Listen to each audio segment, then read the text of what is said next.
Hey, Push Nation, welcome in whenever you guys are watching this on your weekend.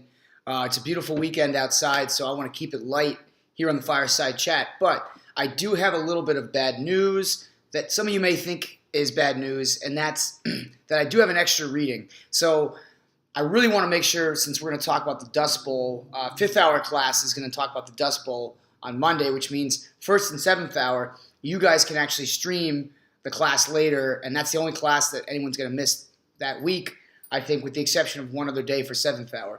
But just keep in mind that you guys are going to be testing on Monday. So anyways, in preparation for Monday's class on the Dust Bowl and the Great Depression, I have an excerpt for you from Grapes of Wrath. So I want you guys to read that, whether you're going to be in class or not on Monday.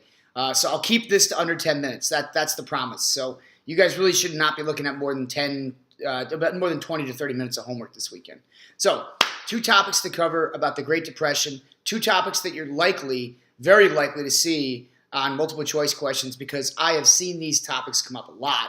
And that is John Maynard Keynes, the famous British economist, his opinions of the Great Depression, and then also what's called the New Deal coalition. So let's start with Keynes. Keynes was a mastermind, a world-renowned economist of the 1920s and 30s. And Keynes was keeping a very critical eye of not just America's handling of the Great Depression, but he was also looking very closely at Europe. And Keynes, if you recall, we briefly mentioned him with our Paris Peace Conference activity a few weeks ago after World War I. Keynes was very critical of the plan to make Germany pay reparations. So as an economist, he looked at that purely from a numbers and figures standpoint, whereas many Europeans were very emotional in demanding reparations. But as far as the Great Depression in America was concerned, Keynes was a strong proponent, and Keynesian economics champions the idea of deficit spending. In other words, you spend more than you have. This is a bad advice for teenagers and future college students, mind you. Do not argue to your parents that when you go off to your universities and colleges that you want to practice Keynesian economics. That would be a terrible idea. But during the Great Depression, we've talked a lot about FDR and the Democrats spending. All those alphabet soup programs, all the different welfare with Social Security.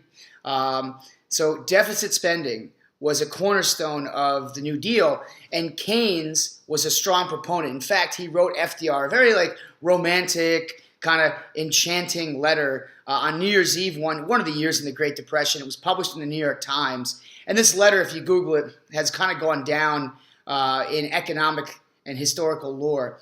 But the idea was that while Keynes did not agree with all of FDR's plans, Keynes did advocate for FDR to be revolutionary in the sense of deficit spending, which, really to that point, the concept of deficit spending was next to impossible. Nobody thought that was the way to, trigger an upsurge in the economy. Which again, what we'll be talking about on Monday as well as the Dust Bowl is really just looking at the question: okay, was it really the policies of the New Deal or the Second New Deal that fixed the Great Depression, or was it just really the World War? So we'll be looking at that, and certainly. I have seen a number of questions on Keynes in his relationship to FDR and the Great Depression, so just be prepared for that down the road. Now, the second topic I want to talk about here, no breaks, we're going right forward to get to that under that 10-minute mark. The second topic here is the New Deal coalition. In AP government, we look at, there's 2 terms to describe what happened with the New Deal. The first is a realigning election, or sometimes it's called a critical election. Now, a realigning election or a critical election occurs when a group of people who typically vote for one party switch parties and begin voting for the next one. We were joking on Friday about Alf Landon's abysmal performance against FDR in the election of 1936. Well, 1936 was a critical election, a aligning election. And it built into the lure of the Great Depression a term known as the New Deal coalition. Now, this New Deal coalition was basically made up of new groups of voters that now were supporting the Democratic Party. Who were they? Well, Labor unions. Why? Because of the Wagner Act. Native Americans. Why? Because of the Native American New Deal. Catholics. Catholics had always voted Democratic for the most part. But minorities, especially including African Americans, began to vote Democratic. Now that is a radical shift.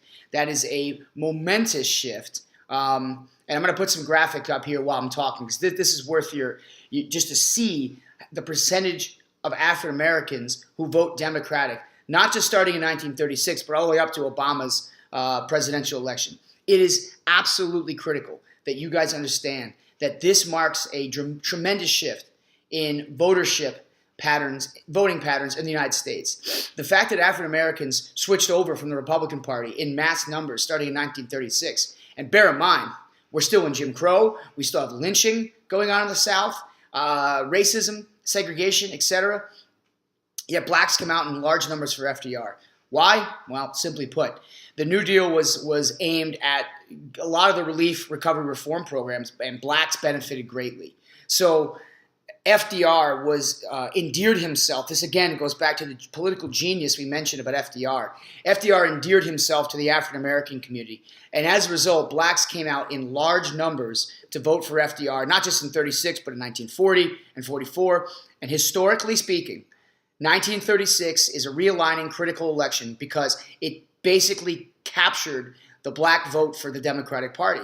And moving forward, as again, you can see the graphics, it's not going to change. The African American community overwhelmingly votes Democratic. And when you look at the pattern and when it started during the New Deal. Because so many of the programs, although there was not one program designed for African Americans, so many of the programs went great distances to helping blacks. And so therefore, blacks switched over, a complete coup d'etat for the Democratic Party, and the Democratic Party has never looked back. Well, that's it. I finished actually in under 10 minutes, at 7 minutes approximately, but I'm going to stick something on the back end that is so worth your time, and do not bail out on me. Do not quit the video just because I'm going to change things up. I'm going to embed one of the greatest horse racing performances you will ever see. Some of you remember Arrogate from the Breeders' Cup. Well, he won a race today in Dubai, and I'll say nothing more than just watch the race and watch where number 9, that was Arrogate, watch where number 9 starts and watch where number 9 finishes. So I'll leave you with that, APUSH Nation. Have a great rest of your weekend. Enjoy the race, enjoy the beautiful weather, and let's get back to work on Monday, ready to finish this year strong. Take care, and remember, the past shapes the future. To be ready. Shane Ryan has the button. Gates fly, they're racing in the Dubai World Cup, and Gold Dream slow to move, and Arrogate is last.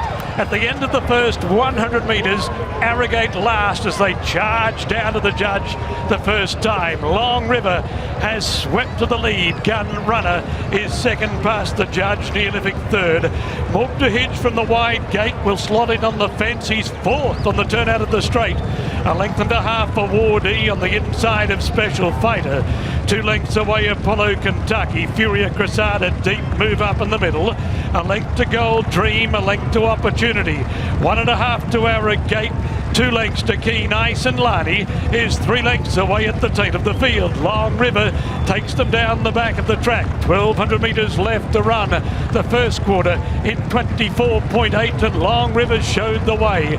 Led by a half length. Gun Runner second. Neolithic 3/4 of a length away third, and he's 3 wide. Multihidge is fourth. He's away from the fence. He's a length and a half off the pace. Gold Dream is deep. Awardee goes up on the rail, then Special Fighter. Opportunity and move up. Apollo Kentucky. Arrogate's out wide now. He's being asked to improve, but he's still 8 lengths off the lead.